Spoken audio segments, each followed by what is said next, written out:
So Nick, for people who might not be familiar, can you tell us in simple terms, what is osteopathy? Sure, so osteopathy is a hands-on form of manual therapy. It aims to restore balance and function in the body, looking at the body as a whole, so it's being hands-on. We work on things like massage techniques, joint movements to mobilise the joints if there's restrictions, and incorporating things like stretches so that people can reduce stiffness, rehabilitate themselves after injuries, and generally feel better within their movements and posture. Okay, so what would you say are some of the most common conditions or issues that people come to you with? Yeah, I'd say on the whole, probably neck, back and shoulders are the top three main areas for osteopathy in general. For myself personally, I see a lot of frozen shoulder, and also being Storrington where we're based here, it's quite an older demographic, so there are more people suffering from wear and tear related aches and pains. So a lot of the clientele are sort of actively retired, so they like to play golf and bowls, and there's plenty of horse riders and lots of sports clubs around. So sports injuries is another one of the main areas I'd say I treat. So it would be, again, things like rugby, football. In the summer it could be cricket. There's various seasonal sports, so this time of year we're coming up to the February half term. There's lots of skiers, people get out on the mountains, snowboarding, skiing, even ice skating, having falls, tumbles, collisions, so they get lots of injuries from that.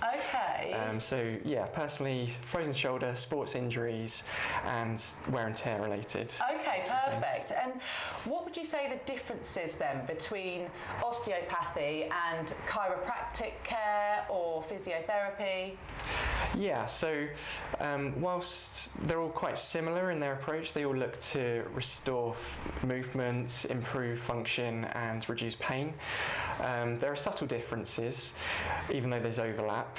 So with chiropractic care, they focus mostly on the spine and the neck, being the centre of their attention, and also they work a lot on manipulations of the joints.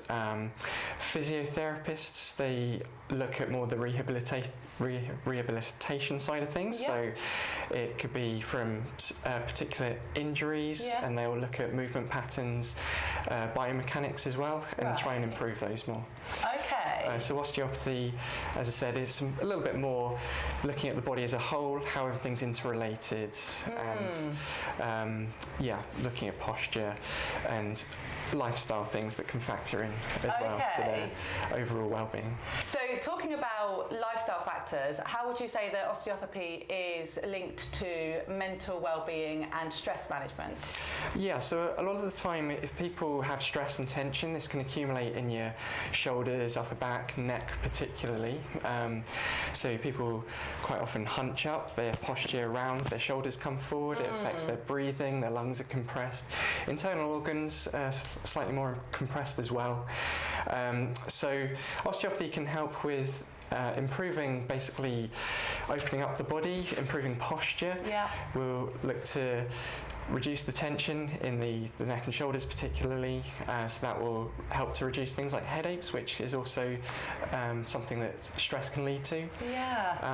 And once people are moving a bit freer, quite often that takes a bit of a burden off their mind as well, and that can reduce stress and tension in turn, not only with the treatment but also in the knowledge that they're not in pain or moving, they're moving easier as well. So. Prescribing movement, I do that a lot in my practice. So do you work quite a lot with the nervous system as well? Could you tell us a little bit about that, please? So with the nervous system, obviously the central nervous system is more the brain and spinal cord, so when you're looking to mobilise the joints, you're looking at the spine as well, looking at which areas affect body. For example, someone affected with sciatica, you would look at the lower back particularly, because there's often a compression of the spinal nerve root which comes out from the last few vertebrae. So if you can reduce the restrictions, free some of the compression and the any surrounding musculature that's tightened up around it as well, then that will take a lot of the pressure off the nerve and therefore reduce the sciatica symptoms. So interesting. And do you notice a difference, or the patients that come to see you, because our society is set up with such sedentary behaviour, do you kind of notice, can you feel in people's bodies kind of the detrimental impacts of sitting down for long periods of time, like everybody does these days? Yeah, certainly. There's a lot of people that come to see me after years of office-based work, and they're stiff as a board, and their movement is very jilted, so that they tend to be the ones that suffer a little bit more from the wear and tear, posture-related aches and pains as they get older. So yeah, there's certainly a lot to be said in moving little and often, and not sitting for hours on end, taking regular breaks, and freeing up, just getting a bit of mobility going just for a couple of minutes so that they can continue their work after that. Not stiffen up so much. Yes, and what is the one piece of advice you would like everybody to know about and how to take care of their body? I'd say listen to your body first and foremost, because you can get a lot from your signals, so tuning into your body.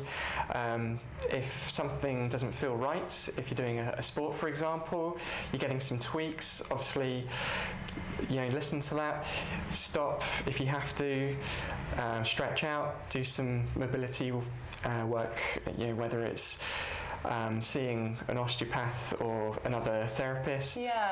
Nipping it in the bud is probably the best thing you can do in terms of sorting something out when you get the pain signals. That's right, so be in tune with your body, basically. Yeah, so it doesn't become more of a long-term problem further down the line. Yes, Nick, thank you so much for having us here today. It's been so insightful. Check a treatment, over to you.